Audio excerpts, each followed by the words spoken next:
तो 8 सहयोगी हमारे साथ लाइव मौजूद हैं। सभी सहयोगियों के साथ जनता भी मौजूद है। अब से थोड़ी ही देर में केदारनाथ विधानसभा से भी हमारे रिपोर्टर लाइव होंगे। तो सबसे पहले बात अलीगढ़ की खैर विधानसभा की करते हैं और उपचुनाव में जाट बाहुल सीट पर इस बार समीकरण बदले हुए हैं। बीजेपी का मुकाबला इस बार 2022 में बसपा प्रत्याशी रही, इस बार सपा से चुनाव लड़ रही चारू कैन से है। 1992 में सपा की स्थापना हुई थी और उसके बाद से 32 साल बाद खैर सीट पर पहली बार सपा सीधे मुकाबले में है।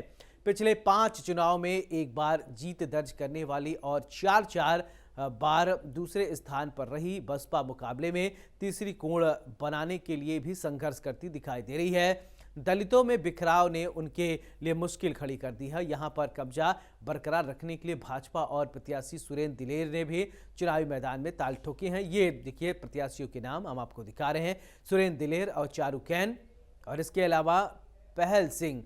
तो बीजेपी की तरफ से सुरेंद्र दिलेर हैं हमारे साथ, इसके बाद समाजवादी पार्टी की तरफ से चारू कैन चुनावी मैदान में है, और इसके बाद बीएसपी की अगर बात करें तो बीएसपी की तरफ से पहल सिंह।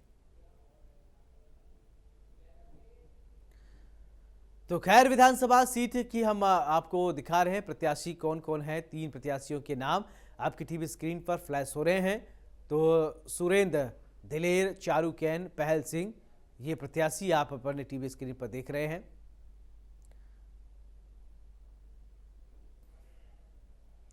तो दिलेर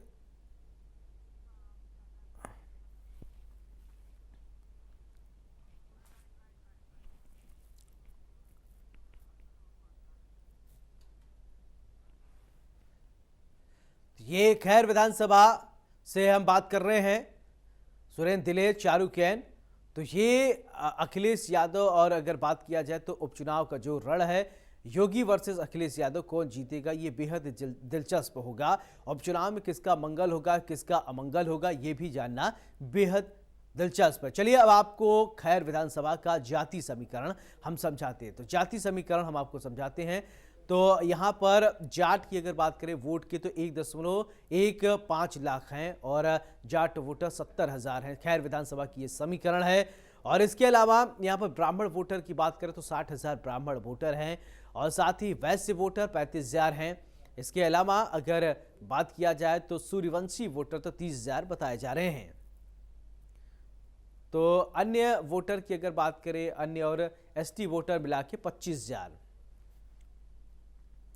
तो चलिए अब आपको खैर के बारे में बताया हमने, अब समीकरण समझाते हैं कि यहाँ का समीकरण क्या है। जनरल की यहाँ पर बात करें तो जनरल जो है वो 29% है। एससी वर्ग में 27% मतदाता आते हैं, ओबीसी 36% सबसे ज्यादा हैं, और मुस्लिम वोटर की बात करें तो 7% मुस्लिम वोटर हैं। अन्य अगर वोटर्स की बात करें तो यहाँ पर 1% है। खैर विधानसभा सीट की ये जो जातीय यहाँ पर प्रतिशतता है वो हम आपको बता रहे हैं। चलिए अब आपको बताते हैं कि खैर में कब किस प्रत्याशी की जीत हुई थी। तो चलिए अगर बात करें तो 1962 से स्वतंत्रता की अगर बात करें तो कांग्रेस के 1967 में कांग्रेस के प्यारे लाल जो है वो जीते थे, 60,000 अगर बात वोटों से जीते थे। और इसके अलावा अगर बात करें कांग्रेस के 1974 में प्यारे लाल कांग्रेस से चुनावी मैदान में थे, उन्होंने जीत दर्ज की थी। 1977 में फिर चुनाव हुआ, जनता पार्टी के में चले गए, फिर प्यारे लाल जीते। कांग्रेस की बात करें तो शिवराज अजय सिंह 1980 में जीते और इसके बाद लोकदल जगबीर 1985 में जीते चुनाव। और इसके अलावा 1989 में जनता दल से जगबीर सिंह फिर चुनाव जीते। उन बीजेपी चौधरी महेंद्र सिंह 1991 में चुनाव जीतते हैं, और जनता दल से जगबीर सिंह 1993 में चुनाव जीतते हैं। ये चुनावी समीकरण समझिए। 1996 में की बात करें तो ज्ञानवती बीजेपी की तरफ से इन्होंने चुनाव जीता। फिर बीएसपी ने एक बार 2002 में चुनावी मैदान में जब ताल ठोका तो चुनाव जीता। ये हम आपको समीकरण समझा रहे हैं। और आरएलडी की अगर बात करें तो 2012 की आरएलडी भगवती प्रसाद ने चुनावी मैदान में जीत दर्ज की है। और इसके अलावा बात करें तो 2017 में अनूप प्रधान,